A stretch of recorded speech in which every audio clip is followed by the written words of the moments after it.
It's not just you're talking about one aspect of the discipline. It's not just because it's not that we are teaching here something like finger on your lips and keep quiet and sit actually. And the moment the teacher is not there, then you do all kinds of rucks actually. So that is not we are trying to adopt here in terms like, when you're dressed in red, when you're sitting in front of a Chandi Homam, then you act in a way, because of course there is this energy, there is that space that you act in a particular moment. But the other moment you are not that person anymore or something like that. Though we are individuals who act according to the time and circumstances, but that doesn't mean that we have to lose our value of what we are. I hope you understand what I'm trying to say, number one. And number two, um, there is no hypocrisy as far as whom we are concerned actually, which is also very important. And that is the idea with which we are deeply involved in actually.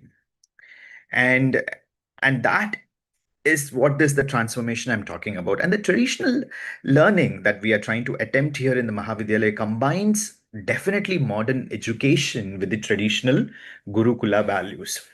Now let's look into the mission of the Mahavidyalaya actually. Uh, you know, the mission of the Mahavidyalaya is all about preservation of the traditional knowledge system actually. Like when I talk about the traditional knowledge system, it is of two kinds actually. One is Shruti and Smriti. Shruti and Smriti, both listening and also both, Smriti, that is to understand actually. There are both aspects we are trying to keep it into practice. And you know, making a space where these authentic teaching is accessible to all the sincere seekers actually, irrespective of any kind of discrimination.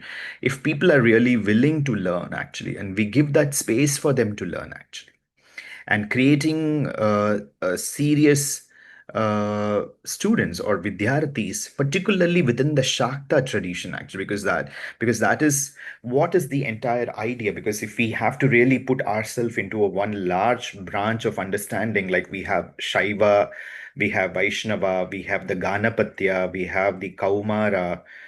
We have the Shauras, like we are definitely Shaktas.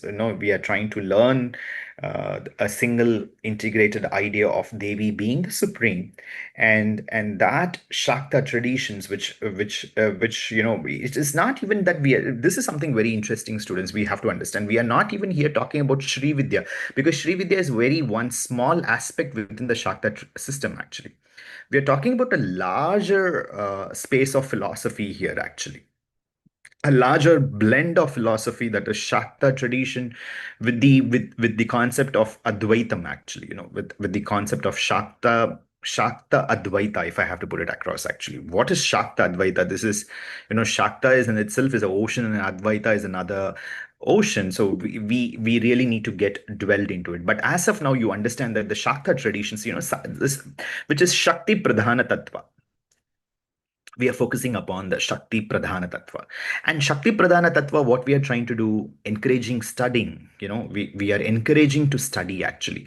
And when we are talking about studying, it automatically combines two secret things: teaching and learning actually. And you see, like, this is what students are writing. Some of the entrance exam answers we have been sharing with you, and some of them are very intelligent, if you understand. Like they already have exposure towards knowledge, they already have exposure to different systems of thoughts and everything. They have also read books, but now they are understanding that that is not enough actually. Reading books is not enough. You need a space where it is thought actually. There was this other day, somebody wrote to me saying, I have read exactly the same things, in terms of Lalitamritam. I got this comment, which is very interesting, you see. I've read the similar kind of things that you have spoken in the class, but I never got that feel when I read. But when I heard from you, that came in out of me, that bhavana that you're talking about, that emotion, because I really, tears rolled out of my eyes actually, and it dropped through the cheeks, and how this is possible. You understand? So it's like, as I'm saying, it is not merely producing knowledge actually. You, you as a student at this stage, you are learning, constantly learning. You are accumulating those qualities. And with those qualities, what you're trying to say, when you speak, then that effect is there actually. That effect of that you have digested, you have accumulated, and you are transmitting to the other individual actually. I hope you understand what I'm trying to say. It is not something superficial. It is not that it is orchestrated actually. It comes from within actually. It comes from the soul of the teacher, and it goes to the soul of the student actually. That is what the transmission of knowledge that we are talking about. I hope it's making sense to you what I'm trying to say. And for that, that is why, like, we focus upon this reflection actually, the reflective practice of learning actually. This is something very central to our learning system, faculties, that you have to understand. Why we are emphasizing on writing these reflections, because it is not merely listening, but through listening, you try to assimilate actually. The Vedanta talks about shravana, manana, nididhyasanam. Actually, there are three steps actually: shravanam, mananam, and nididhyasanam actually. And of course, since we are being, a kind of the modern Gurukula, which runs through social media and YouTube and other digital spaces, is like Zoom, and all the other possibilities that we are using to connect.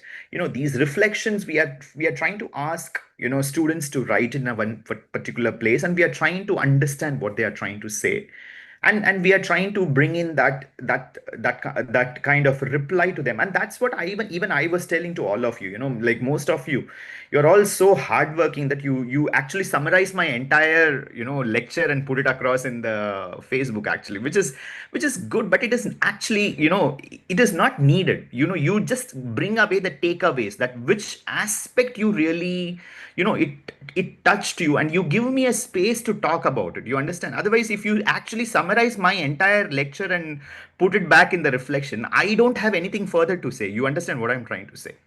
I can maybe discuss the next lecture or the next discourse I'm going to talk. Okay, now you have understood this. This is what I'm going to speak further, actually. So the reflection should be very sharp enough in terms of talking about the takeaway, actually. No, this, what is that you have taken away from that 1 hour of listening? What aspect is that you have taken? And is there any question that you have on the takeaway, actually? If it is the right time for you to understand that question, the question will be answered. Otherwise, you need to simply wait for you to get there actually. It is as simple as that reflection. I hope you understand what I'm trying to say. So this reflective learning practice is what is the foundation of our Mahavidyalaya, and we need to keep it actually. And it is coming from you actually, and it is coming from you as a student, and now you as a faculty, you are transmitting it. I hope you are trying to understand what I'm trying to say actually. Because now, moving forward, students will be seeing you people in the classrooms actually. You understand what I'm trying to say? You will be teaching, you will be talking, you will be delivering. Your names will be coming up in different spaces, in different, for different reasons. And when they see your comments coming up in Facebook, they will realize, okay, the faculty member is writing something, I need to read that. Don't you do that to Taruni? Don't you do that to Isha? When they publish something, you go and read what they are actually talking, yes or no? So that is the same thing that would perhaps happen now actually. And we are carrying that, and most of you are there, thankfully, writing that reflection and coming up. So unless and until, if you are not going to write, you cannot ask the upcoming students to write actually. I hope you understand what I'm trying to say. And I'm telling it very clearly. You make the takeaway very easy actually. You just focus upon the crux actually. You just focus upon the takeaway, what you feel, what you felt, it touched you, and you focus on there to talk about it actually. That would make a lot of sense, as far as taking this process further actually. And every faculty member is directly contributing to this mission. That's what I would say. Indirectly or directly, there is this contribution that happens actually. So moving forward, what is who is a faculty member? A faculty member is much more than a lecturer. Please understand. It's not that you are just going to teach a particular subject. You are. It's not that we are going to see you as as a subject expert, or in terms of you being a chanter, because that is where you basically start in Mahavidyalaya when you're given faculty positions. But you are actually you are being trained to be the custodians of this tradition actually, because it's not merely some chanting that you are learning, and you are learning to teach that to others, you understand, and you are known to be a teacher, and you gather that thought to yourself, oh, I have become a teacher, not that. But you understand that weightage, that the entire tradition is getting transmitted to you. You have become a kind of a medium to transmit the traditional knowledge actually. And how uh, it is placed, our words, behavior, our discipline, our activity, our influence on students. Like I told you, unless until you are not going to write reflections, you can't expect the upcoming students to write the reflections. You understand what I'm trying to say? So influence the students continuously. See, we have to walk the talk actually. Who is an acharya? Basically, an acharya is somebody who actually does the activity, demonstrates it, lives that, and then makes the other individual to do actually. That individual is called as an acharya actually. So you have to live the system so that you can transmit the system, which is very essential. And teaching begins before the class starts, and it also continues after it ends actually. What does it mean? That there is this continuous process of teaching that happens within yourself. You understand what I'm trying to say? Both in terms of practically what you're going to teach others, but what is that you are also teaching yourself by teaching others. And after the class, then you reflect actually. As I said, the nididhyasana, the process of nididhyasana, you deeply reflect upon, you know, uh, what is that you spoke in the class, and how is that students communicated? Was your communication was appropriate? Was the takeaways correct? If not, where is the learning gap, or where is the teaching gap, and what needs to be done, and how it needs to be rectified, and how to proceed further? All these aspects should be worked upon very graciously. Moving further, the next slide, which is going to talk about the teacher and the student at the at a kind of a same timeline. So one of the biggest dangers which I have seen happening in our Mahavidyalaya over the years is wanting to teach without remaining a student actually. You understand what I'm trying to say? And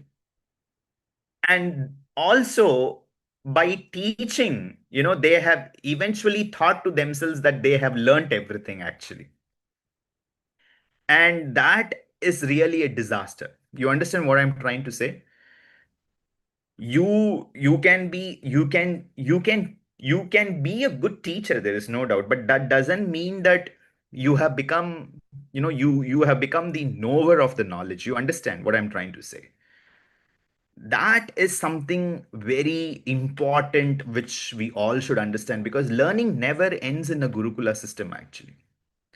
I honestly feel that I am also still learning.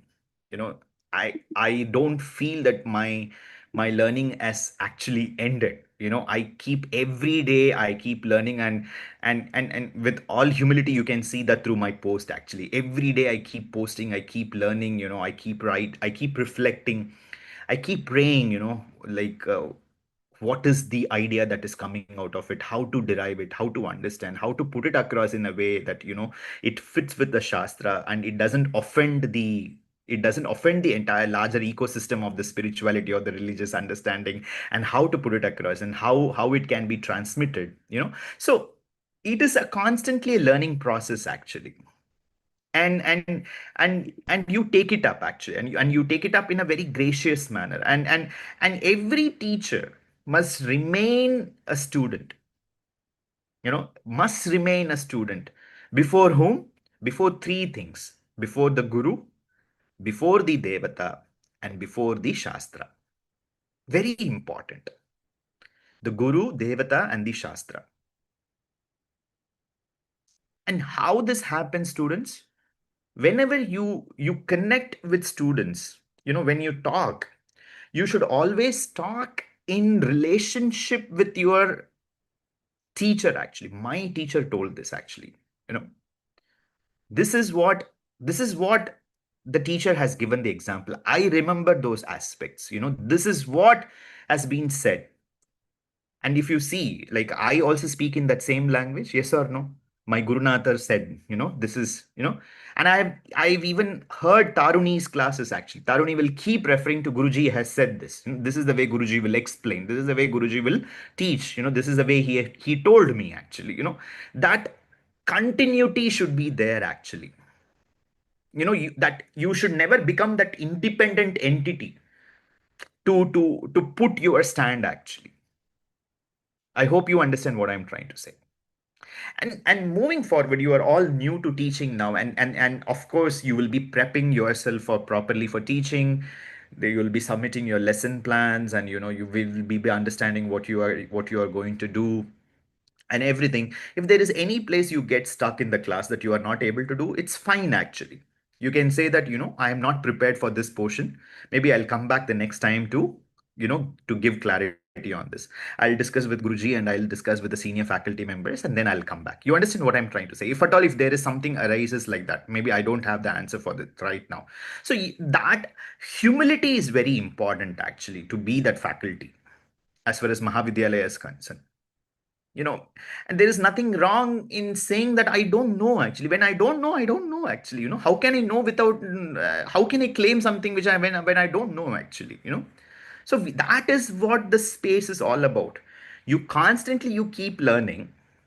The only thing is that out of those hundreds who studied in your batches, you have been selected now for moving to the next stages, both in your personalized sadhana and also whatever you have learned. We are asking you to now transmit that actually, because definitely there is something that is special that is seen in you actually. You understand what I'm trying to say? For all the possibilities of reasons, be it the physical reasons like your report card, your class attendance, your reflections that you have written, or the assignments that you have written, or coming to the graduation ceremony, doing the service, or many of the other aspects. But all those aspects combine to another aspect because Devi has blessed you to do this actually. So you are taking it forward to the next step. So it is learning simultaneously and teaching simultaneously actually. And teaching what? Teaching that you have already known, already you are comfortable, and learning new concepts further actually. That's the reason it is called as Mahavidya and Atma Vidya actually. Atma Vidya means that something that has already touched you, which you are trying to transmit in a space that is given for you. You understand? You are not going on beating around the bush saying that I have learned, come to me and listen to me. No, you are not doing that. You have been given a space actually. You have been given a space, and in that space, you are transmitting the knowledge actually. Clear? And then that Atma Vidya is becoming what? Mahavidya actually. Because you are assimilating, you are realizing, you are taking it to the next dimensions within yourself and outside yourself actually. And honestly, to tell you, as a teacher, I started over the years, like 2019 we started the Mahavidyalaya, and over the years through teaching I learned many things actually. And that's what I feel, that those who are really serious on this path, they should commit towards teaching actually. Teaching, or taking up seva, the responsibility. You become responsible, you become committed, so that you know that that extra, that dynamics that is there within sadhana is, that dynamics is nothing but bhavana, or you get there by the grace of Parashakti actually. And all this will stop my dear students and faculty members, that if the humility is going to disappear, everything will go hayway actually. The moment humility is going to go, it's not just going to affect you, it will affect the entire ecosystem of the Mahavidyalaya actually. So that humility is very important. Every day you should pray for only one thing, means humility actually. Nothing should trigger you actually, trigger the ego particularly. That humility is very important in this path actually. Otherwise, it is moving forward, it is very difficult to take it up actually. Humility is very important, and humility culminating into patience actually. And patience culminating into empathy. Empathy towards others and empathy equally towards the self actually. Not sympathy, empathy. There's a huge difference between sympathy versus empathy actually. So let's go to the next aspect. you know we will talk about focusing upon respect, hierarchy, and learning. Hierarchy in Gurukula, honestly, it is not about, what to say, it's not about, superiority. Please don't think like that at all. Actually, nobody is superior here. Actually, if I have to tell you, nobody is superior, or nobody is inferior. Uh, it exists to preserve the learning. Actually, teachers are respected because of the responsibility that they have carried. Actually, we give that kind of respect. Even I have tremendous respect towards Acharya Shri Tarunima, Sadhika, Isha, because why? And other senior students. Why? Because they have they have preserved this learning actually. You understand what I'm trying to say? It is not easy over the years to learn, to go with the family life together, to go with the work, and also equally commit to their own sadhana, and on top of that to contribute to Mahavidyalaya, in whatever capacities they are all working. So that's the reason that respect is given to them actually. That space is given to them. And over the years, they have also learned that more and more there is respect, the more they should be humble actually. Respect is not something culminating to them, something becoming superior, but they have to show all the maximum of the humility should come from them actually. Because why? Because it is preserving the learning space actually. It's absolutely preserving that learning space. When I'm talking about learning, it is including even the teaching actually. And also, as we keep saying, actually, the Zen Z will totally negate this, but it is something very important here.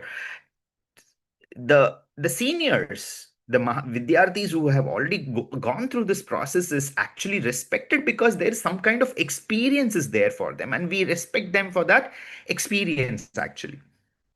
And respect, finally, it creates a space where knowledge can actually flow. You know, knowledge can actually flow. For that reason, you have to maintain that respect. And humility, as I said, is essential. If they are seniors, no matter whatever they are, including me, if there is no humility is not shown, actually, humility is not, um, practiced, or it is not exhibited in the right sense, there is then it is not in the right way we are actually grown or we are growing actually. So that is also something very important that we need to understand. And focusing upon this, the very next slide is going to talk about further on this actually, maintaining boundaries. So healthy boundaries protect everybody. you know they protect the teacher, they protect the student, and they protect the institutions actually. We don't get into unnecessary conversation with anybody actually. It is, we just don't do that actually.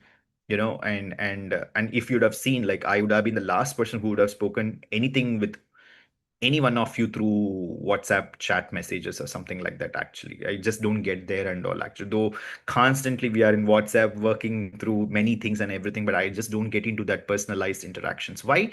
Because we need to maintain that space actually. You remember the story of getting easily bored, actually?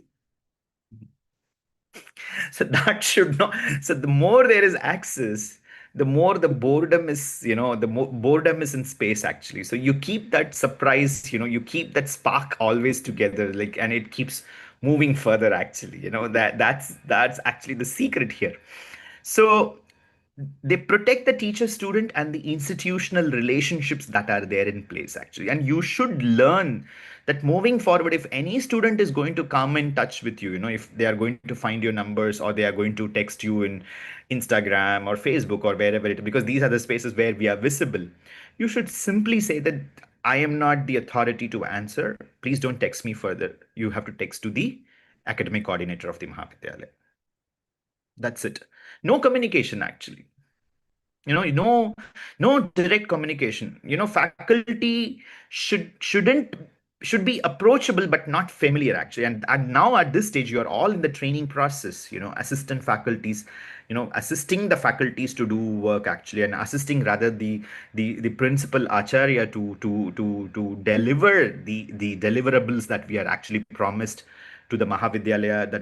This is to ourselves, actually. So you are a part of that to actually do it. You should not become an obstruction. This is what I'm trying to say. Your seva should take things to the next step rather than it should not become an obstruction. Are you able to follow what I'm trying to say? There are some individuals that I've come across. We give them one work. In that one work, they will bring 10 work extra to me, actually. Then I land up feeling that why did I ask this person to do the thing, actually? You understand what I'm trying to say? So your contribution should help me to channelize the activities of the Mahavidyalaya rather than it should not become a burden to me, actually, in any way. For that, what you should do, you should understand what is expected from you. You should execute that, to the best of your abilities. And you should be able to reflect on that. And you should get back to me, actually, through the channel that is established. Are you able to follow what I'm trying to say? And boundaries are preserved in any institutions for two things. One is for dignity, and one is to maintain the professionalism. And that is also very important in a space like our Mahavidyalaya. And moving forward, when we are talking about maintaining boundaries, the next important thing is, the culture of humility, actually. That I'm going on emphasizing on this because this is your mantra to be a faculty member in Mahavidyalaya. Because when we talk about humility, it is not weakness. It is not that, you are remaining available for learning, and humility allows us, to receive correction gracefully. This is something which I always learned, and I have seen that students who have actually grown with the right spirits, they have taken it in the right sense, and every achievement is supported by the guru, by the devata, by Durga Parameshwari, and our tradition and community overall. Actually, we don't have to claim anything, actually. When the moment we claim anything, we are lost, actually. You understand what I'm trying to say? I have done this much of work here. I have done so much of translations. I have done so much of documentation. I did this, I did that. You know, you understand that is lost complete. Whatever you have done, it is lost with there itself, actually. If you need to be recognized, you would be recognized. You understand what I'm trying to say? You don't have to ask to be recognized, actually. So these are the spaces in which we need to be really careful, actually. Because that leads to what? That leads to obstruction of your own self to learn further, obstruction of yourself in the space of community with Mahavidyalaya, and obstruction of the entire, it goes, actually. So the deeper one progresses, the more humility becomes necessary.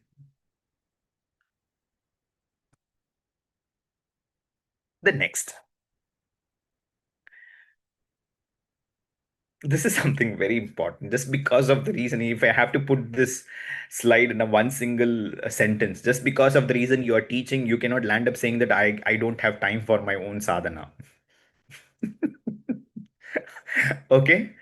Guruji, I was doing so much of paper correction. I was doing, I was doing the assigned duties and everything. So therefore, I didn't do my. That cannot work out actually.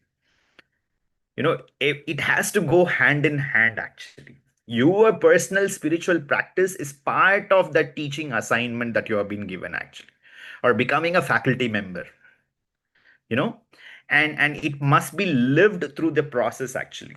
It must be lived through the process. The Mahavidyalaya definitely will not demand perfection. Please understand. It only expects sincerity. We just expect sincerity. And faculty, as you all, should be able to maintain your routine as a sadhaka, that is, as a student, and also your routine, of being a teacher. You know, both should be maintained in a very proper manner. And this will lead to the next idea that we are going to talk is, once this is learnt properly and once this is adopted properly, the next idea is all about lifelong learning actually. And what is lifelong learning? Lifelong learning is all about learning never ends in terms of when these two aspects are actually taken up in the right dimension. Every faculty member will continue reading, studying, and writing even after finishing the course. Yes or no? Because you would have learned the right way to learn, the right way to read, the right way to decipher knowledge. Because I can see here Dr. Catherine Jane, who is appointed as our overseas in charge for the students. We are still working out that space actually, like what will be the way she'll be effectively contributing. One of the most interesting thing I remember, the first thing she ever spoke to me is that I have read so many books, but it didn't make sense to me actually, though maybe the books did not actually have the content to make sense. But moving forward with this training that is evolving in the Mahavidyalaya, when you read some real authentic, or forget about authentic, when you read some books which is related to these themes, the moment when you open and when you start reading, you will be able to understand what are the things that you are, you should take, and which is making relevant, and what are the things which you have already learned, and what is that this is something new that is coming up actually, which is very important in this space of learning from Mahavidyalaya. I hope you understand what I'm trying to say, because eventually, after some point of time, you are all going to graduate. You are now doing the seva aspect in the Mahavidyalaya, simultaneously studying. Maybe after the 2-year course, you will decide that it is enough. I'll live with this knowledge and I'll go forward. Maybe otherwise, you yourself will move to the 5-year courses, which is already like which are your seniors, like immediate seniors who are there, like Tarunima, Isha, and others who are almost reaching that space actually, 5 years. And from there, it goes to the 12 years, because a Gurukula is supposed to be 12 years of learning, if you know, actually 12 years of learning and being under the guidance of the teacher, basically. And then you are totally independent. So, however, it is going to unfold to you.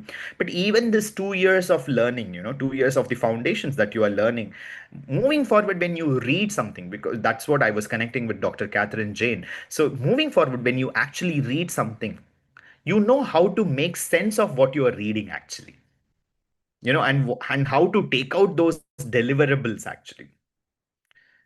I hope do I hope I make sense what I'm trying to say and you are able to understand. So that is these are the things that you're going to learn, not through your sadhana alone, not through your not just through your learning, but also through the teachings actually.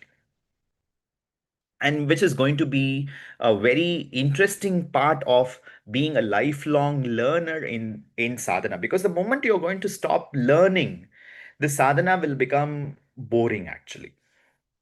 The sadhana will become boring, because how much, see, practically how much you will keep doing the same thing again and again actually, whatever you have learned. You understand what I'm trying to say? Because we all wanted that newness, everything should be new. Today, if I've eaten sambar, tomorrow I don't want to eat sambar, basically. I want to eat rasam, I want to eat something else, like it cannot be the same every day. So maybe you learned so much, but going on doing that, yes, you specialize doing what you are doing. For example, mantra japam, you keep doing it, the same thing, so that you acquire a better space about your own self. You better thought, better vision, better knowledge, better kind of a person communication about yourself actually. But moving forward beyond that, learning actually, when you want to learn something, of course you need to keep learning. And also, if I'm talking about learning, forget about learning something new concept. This Lalita Sahasnama Bhashyam, which I'm taking to you all, i would have I would have read the Bhashyam maybe 5 6 times, maybe minimum of a 5 6 times actually. Every time I read, I discovered new inputs actually. if i'm going to if I'm going to start teaching the prelude once again, it will be definitely a new way I will put it across, though the content will be the same, but I will not deliver the same way that I have spoken. You understand what I'm trying to say? So that is that newness. You maintain that newness, and that's a part of the lifelong process of evolution actually, and which is very important in this space. And that must grow together actually. That lifelong learning must grow together with your sadhana actually. I hope this is very important. And, out of everything that I spoke, humility and lifelong learning is something that you have to, make a note of it actually. And the next, moving further, service before recognition, that I've already spoken about recognition, but now to talk about it in a much more better manner, so it's all about, you know, uh, you seek recognition everywhere. If I'm going to do this, what I'm going to get actually. But the Gurukula is not the place for this actually. Recognition should never be the motivation actually. Discipline, consistency, and responsibility is what should be your motivation actually. When your sadhana, this seva, is done in a very sincere manner, as I am saying, even if I don't recognize, Parashakti will definitely recognize in the right ways that she should actually. Forget, because I am a human, I can make error actually. I might not, I might overlook your contributions. I might would be not recognizing your qualities or whatever you have contributed, but that's fine. She knows, right? You believe in her, correct? And she will do the justice. You know? And even if she is not doing, you should not even feel bad in that sense. That is what I'm saying actually. Even if she is not going to recognize, if she is not going to recognize, trust me, she has a much better plan for you, if that is the case. If the guru is not recognizing, there is a better plan. If Devi herself is not recognizing, there is a much more bigger plan actually. Or if recognition is coming, be happy. Okay, fine, I've achieved something, Guruji is happy, I've done something for the Mahavidyalaya. But that should make you feel what? That should make you feel more cautious actually. Oh, okay, fine. Now I should be more humble. This should not get into my head actually. You know, I should be much more humbled because I am recognized. I am in the limelight. I have to be very careful because in the limelight, you can either walk or you can slip actually. You can either walk further or you can even slip actually. And most of the times people slip. Most of the time people slip actually. A few walk further in the limelight, particularly in sadhana. And I would like all of you to walk further actually. And that is the idea which is very important. Now you can ask, then why to take this risk, Guruji? Let me not come into this limelight at all. But that will also not work out.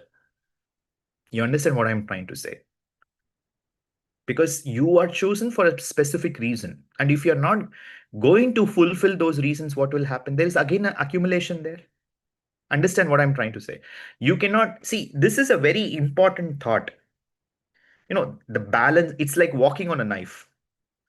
Without me, definitely there will be another person to do it actually. Oh, correct, na? Nothing is going to stop if I'm not there. If I am not there, you are not there, nothing is going to stop. You know, Still the world is going to run only. Correct? Yes or no? Still our families will run further. Everybody will go further. Correct or not? If in the hardest sense. But at the same time, I am there. I am given this task. Therefore, I have to do it with utmost diligence, without, underline these words, without getting attached to it actually. I am chosen,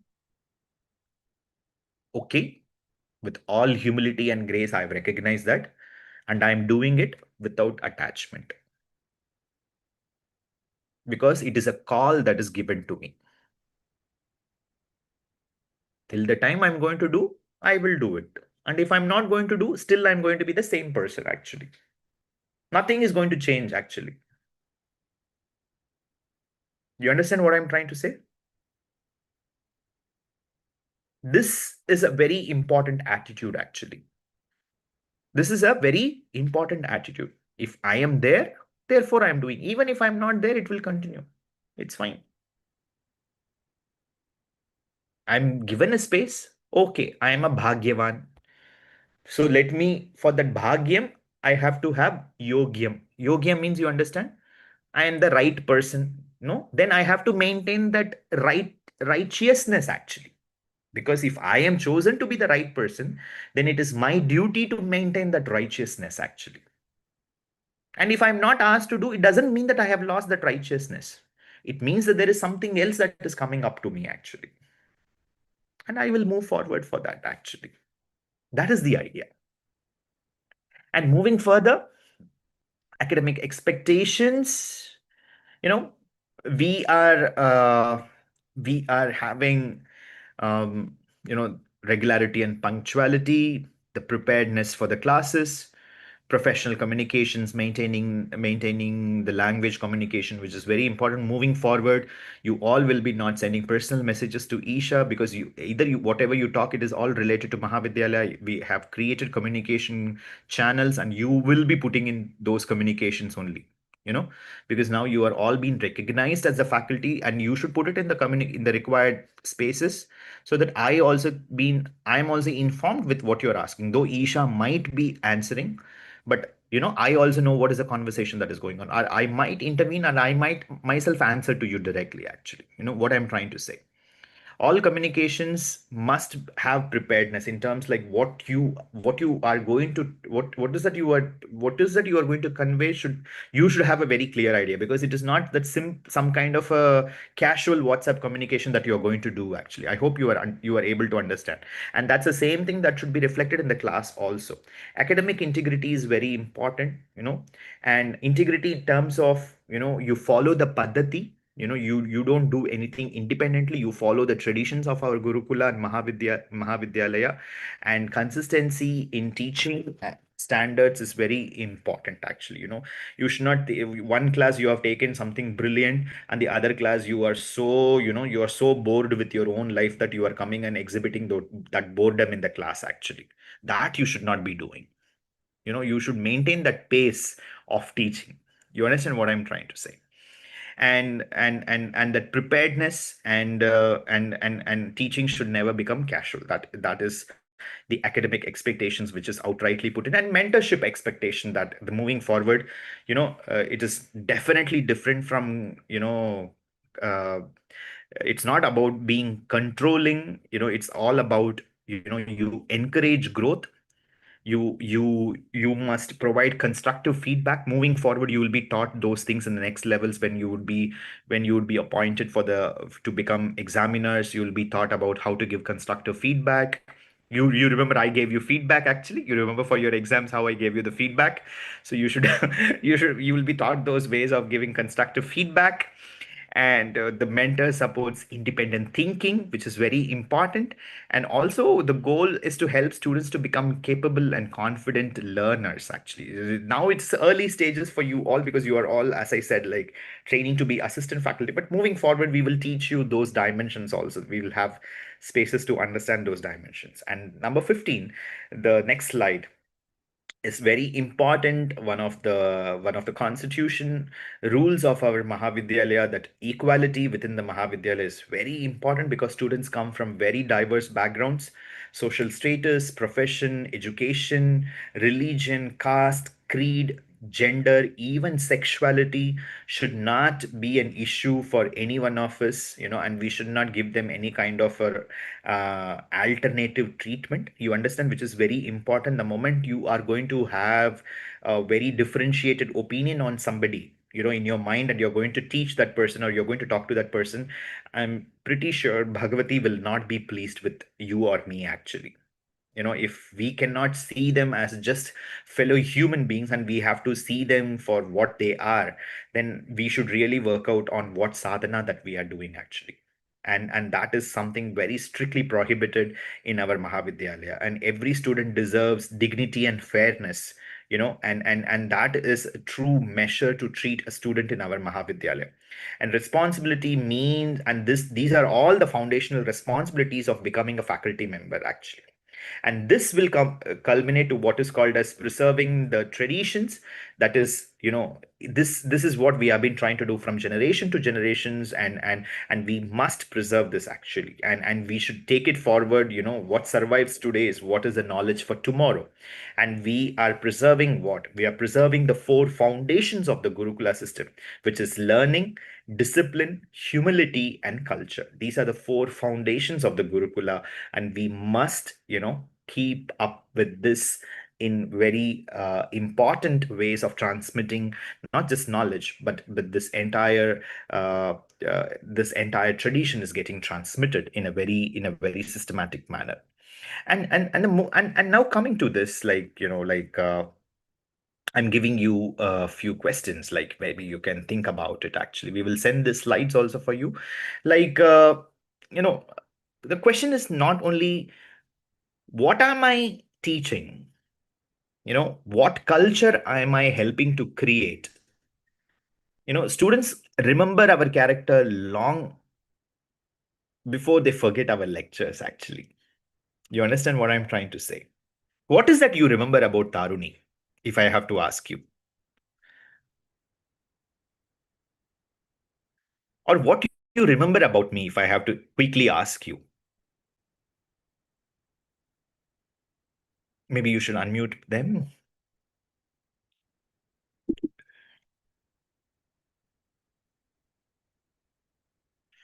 If you can raise your hands, I can ask you to speak. Maybe we'll go for Taruni. What if immediately when I say Taruni, what is that you remember? Jayalakshmi ma?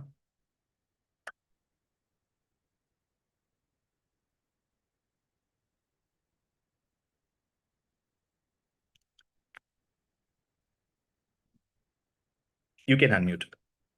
Yes, it's Guruji. I remember her pronunciations, and she was very calm, quiet, always smiling. Calm, quiet, and always Happy. Always happy. Oh, happy. Yeah. okay. Raghavendra, if I can ask you, if I have to ask about Taruni, what is the first thing you remember? I think with Taraniyamma, the main thing is her humility because much of our times, especially in the doubting session, we repeatedly ask the same question. She patiently answered. When she's taking class, she always used to highlight the key points that okay, this is very important. This is something you have to chant. This is where you do mistakes. So it's not just that she used to teach chanting. She also used to tell her where we going to make a mistakes and where we should focus on that. And all these things without any uh, frustration or anger. It's always laughing, calm, and always the same consistent behavior across the classes. Great. So the answer has come out directly. None of you have said that she's an exceptional chanter. Correct? Yes or no? You started getting into the qualities of her actually. Correct? She's an exceptional chanter. That's the reason, that was one of the foundations that she has grown from there. But that none of you have spoken. Correct? Now, I don't know to listen about myself because I know that when I ask about myself, this is not going to be the right thing. That was nice. I spoke about Taruni, and this is what we are remembering the teacher all about. You understand? You remember the teacher for this. Tomorrow, you will also be remembered for these same qualities. As a student, I remember you already for some special reasons. You understand? And that's the reason you are here. And moving forward from being a lifelong learner, being a student, and from there growing to the next levels of becoming a teacher, now you will be remembered by a few set of students who are coming into Mahavidyalaya for your unique qualities actually. And that you should be definitely able to adopt it from, you have your unique personality, that you need to blend that unique personality with Acharya Shri Tarunima's way of she has taken the classes, the way she has brought in you all, and the kind of confidence, the support, the guidance that came from the Mahavidyalaya as from me and the other support system that you got in actually. That's the way you evolve. Okay. And I would like you to take these questions for reflections for closing. Why did I agree to teach in the Mahavidyalaya? I want an answer from all of you for this. Why did I agree to teach in the Mahavidyalaya? What responsibilities do I carry towards the students? How will I continue my own learning and sadhana? And what qualities do I want students to remember of me? These are 4 questions I want all the faculty members to write and send an email to me. This is a part of the first reflection that is coming in. You will be shared these questions. I'll ask Isha to share these questions further for you, you know, and and I would like to close this entire session for you by saying that, the success of our Gurukula is not measured by the enrollment of numbers. It's been so tedious. Tarunima will know that when the admissions come in, we are so much into, screening the students and coming up and everything. And that at that time we worked in a very raw format actually. Now at least we have technology, we have sophisticated ways of filtering them, understanding them, and doing things. And all that. At that point of time we used to have hours together of discussion, bringing in students, and at that point of time we used to, like, when we started itself, we used to have like around 500 applications coming in, and from there we will come to around 100 students actually. But now already the applications are reaching 1,000 plus applications are already there for us, and we are constantly working on filtering, asking questions. You know that we have an entrance exam process, and answering them, and there's so many things that is happening actually. So what we are trying to do is that definitely this is not about numbers, let me tell you. Even if this Mahavidyalaya has to really function with a handful of you who have come, until now here, I'm still happy to teach actually. But it is why we need this Mahavidyalaya, because it is transforming lives actually. It is sharing this authentic knowledge selflessly actually. We wanted to selflessly, what I learned, I wanted to transmit. What now you learned, you are going to transmit actually. That's a very simple mantra actually, and we take it forward, and we are nurturing that space for the future seekers, teachers, and the custodians of knowledge. And we are preserving ultimately the living tradition that is nothing but recognizing, realizing, and living Shakti. Shri Matre Namaha. I'll be looking forward for your answers. Before the next session, please send your answers in detail. And that is going to be really very interesting to read. And please be very honest with your answers, because if you are very honest with your answers, then I can really write certain reflective aspects for you. Actually, it is not that you write it in some sophisticated language which is not going to resonate with you. Whatever is going to resonate deeply with you, you please write from truly from your heart. That is between, exactly, exclusively, it is going to be between you and me. And I can also, this is also a space where I can understand you to the next levels deeply, and I can also communicate with you from my side with a open mindset. Actually, it is not just a superficial answer I give you, but I really channelize you and I guide you to take further to the next dimensions. Thank you so much. Let's end the session with Mangalam.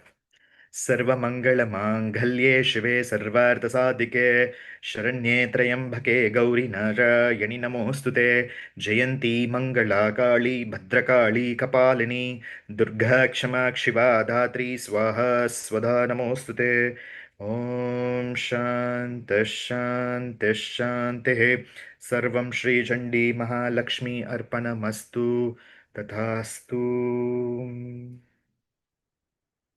Thank you so much. See you in the next faculty session meeting. Namaskaram.